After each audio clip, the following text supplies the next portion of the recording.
हरे कृष्णा। मार्गशीर्ष महीने के कृष्ण पक्ष में आने वाली एकादशी को उत्पन्न एकादशी कहते हैं।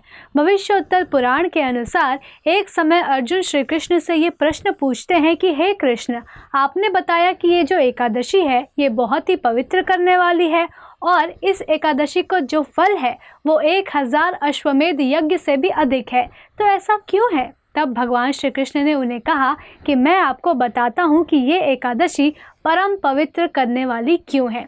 भगवान श्री कृष्ण बताते हैं कि सतयुग में एक असुर था जिसका नाम था मूर। वो एक बहुत ही भयानक असुर था।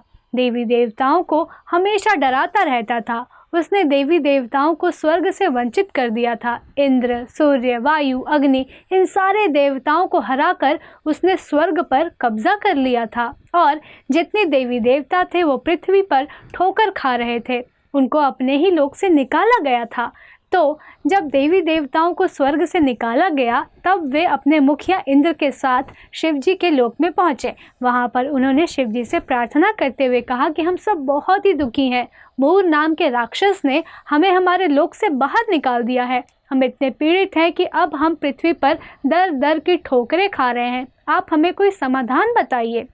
शिव जी ने फिर देवताओं को समाधान देते हुए कहा कि कृपया आप उस स्थान पर जाइए जहाँ पर भगवान विष्णु अपने गरुड़ पर विराजमान है। भगवान समस्त ब्रह्मांड के स्वामी हैं। वे आपकी रक्षा अवश्य करेंगे क्योंकि जो भी उनके शरणागत होते हैं उनकी विशेष रूप से वे रक्षा करते हैं। आप सब तुरंत उनकी शरण में जाइए। ऐसा सुनने के बाद सभी देवी देवता इंद्र के साथ भगवान विष्णु के लोक में पहुंच गए और वहां पर हाथ जोड़कर भगवान से प्रार्थना करने लगे। हे कमल लोचन, हे मधुसूदन, इस मूर नामक असुर से हमारी रक्षा कीजिए प्रभु। इस असुर ने हमें हमारे लोक से हमें बाहर निकाल दिया है। आप तो देवी देवताओं के स्वामी हैं। आप अकेले ही हम सबको आनंद प्रदान कर सकते हैं, संरक्षण प्रदान कर सकते हैं। इसीलिए हम सब आपसे प्रार्थना करते हैं कि आप हमारी रक्षा कीजिए, हमें आश्रय दीजिए। जब भगवान ने ऐसी प्रार्थना सुनी तो वे पूछने लगे कि कौन है वो असुर जिसने सभी देवी देवताओं को अपने ही लोक से बाहर निकाल दिया। उसको कौन आश्रय प्रदान कर रहा है? किसने उसको इतनी शक्ति प्रदान की है? फिर उन्होंने देवी देवताओं से कहा कि आप घबराइए मत, मैं आपकी रक्षा अवश्य करूंगा। तभी इंद्र ने भगवान को बताया कि मूर असुर नाड़ी जंग नामक असुर का पुत्र है जो अत्यधिक भयानक है। उसका सिर्फ एक ही लक्ष्य था, सभी देवी देवताओं को हानि पहुंचाना। वो चंद्रावती में रहता था। वहीं से वो सभी देवी देवताओं को अपने शासन में रखता था। अब ये सभी देवी देवताओं के नियत कार्य स्वयं ही करने लगा था, जैसे कि सूर्य समान रोशनी देना, बादल बनकर वर्षा देना इत्यादि। इस प्रकार इतने सारे कार्य हमसे छीन लिए हैं। अपने भक्तों की विवशता सुनकर भगवान बहुत क्रोधित हुए। सभी देवताओं को इकट्ठा कर उन्होंने चंद्रवती पर आक्रमण करने की तैयारी की। किंतु युद्ध में जब देवताओं का सामना उन असुरों से हुआ तो सारे असुर देवताओं को परास्त करने लगे। ये देख सभी देवता डर के मारे भागने लगे। जब भगवान विष्णु ने ये देखा वे असुरी पर आक्रमण करने लगे।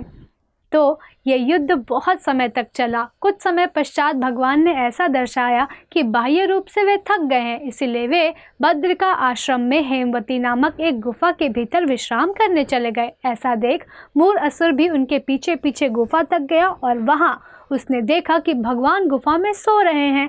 असुर ने सोचा कि मैं आज इसका वध कर दूंगा क्योंकि इसने मेरे बहुत सारे असुरों का वध किया है। तो जब मूर असुर ऐसी योजना बना रहा था तब भगवान हरि के शरीर से एक बहुत ही सुंदर देवी प्रकट हुई। उन्होंने मूर से युद्ध करना शुरू किया। मूर असुर आश्चर्यचकित हो गया कि ये कैसी देवी है, किस प्रकार ये एक व्रजा नामक मुझसे युद्ध करने लगी है। ये युद्ध बहुत लंबा चला और उन देवी ने मूर असुर के सारे अस्त्र शस्त्रों का नाश कर दिया। जब मूर असुर उन देवी के पीछे भागने लगा तब उन्होंने उस असुर की गर्दन को काट दिया और उसको यमलोक पहुंचा दिया। जब बाकी सारे असुरों ने देखा कि उनके नेता, उनका मुखिया मूर मर गया है तो वे सब वहां से डर के मारे भाग गए। अंततः सारी देवी देवता बहुत प्रसन्न हुए। जब भगवान अपनी निंद्रा से उठे और उन्होंने देखा कि मूर असुर मारा गया है तब उन्होंने देखा कि उनके समक्ष वो देवी खड़ी है। उन्होंने भगवान को प्रणाम किया। उन्होंने भगवान को बताया कि हे प्रभु, मैंने ही आपके शरीर से प्रकट होकर इस असुर का वध किया है। यह असुर एक कांटे के समान था जो दूसरों को कष्ट दे रहा था, अत्यंत पीड़ित कर रहा था। ये एक ऐसा असुर था जो दूसरों को भय में डाल रहा था, इसीलिए मैंने इसका वध किया है। ये सुनकर भगवान विष्णु ने उनसे कहा, मैं आपसे बहुत प्रसन्न हूँ, और क्योंकि आप एकादशी के दिन उत्पन्न हुई हैं, इसीलिए आप उत्पन्न एकादशी के नाम से जानी जाएंगी। आप जो भी वरदान मांगेंगी मैं उसे अवश्य पूरा करूंगा। इस पर उत्पन्न देवी ने कहा कि मैं आपसे यही वरदान मांगना चाहती हूँ कि जो भी व्यक्ति इस एकादशी का पालन करे, उनके बड़े से बड़े पाप तुरंत भस्म हो जाए और उन्हें वैकुंठ में वास मिले। चाहे वे इस एकादशी का किसी भी प्रकार पालन करें, वे पूरी तरह से पाप मुक्त हो जाएं। भगवान ने उन्हें कहा कि मैं आपको ये वरदान अवश्य प्रदान करूंगा। इस एकादशी का व्रत रखकर मेरे सारे भक्त मेरे धाम में वास कर पाएंगे। जो व्यक्ति इस एकादशी का पालन करेगा, उसे कई प्रकार के व्रत करने से या कई ब्राह्मणों को भोजन अर्पित करने से अथवा कई अश्वमेध यज्ञ करने से जो पुण्य मिलता है, उससे अधिक पुण्य प्राप्त होगा तथा ऐसे व्यक्ति के भक्ति में जीवन में आने वाली सभी बाधाओं का नाश स्वयं भगवान करेंगे। तो आइए हम सब भी इस उत्पन्न एकादशी के व्रत का प्रामाणिकता से पालन करें और भगवान को प्रसन्न कर उनका विशेष आशीर्वाद प्राप्त करें। आप सभी को उत्पन्न एकादशी की बहुत बहुत शुभकामनाएं। धन्यवाद। हरे कृष्णा।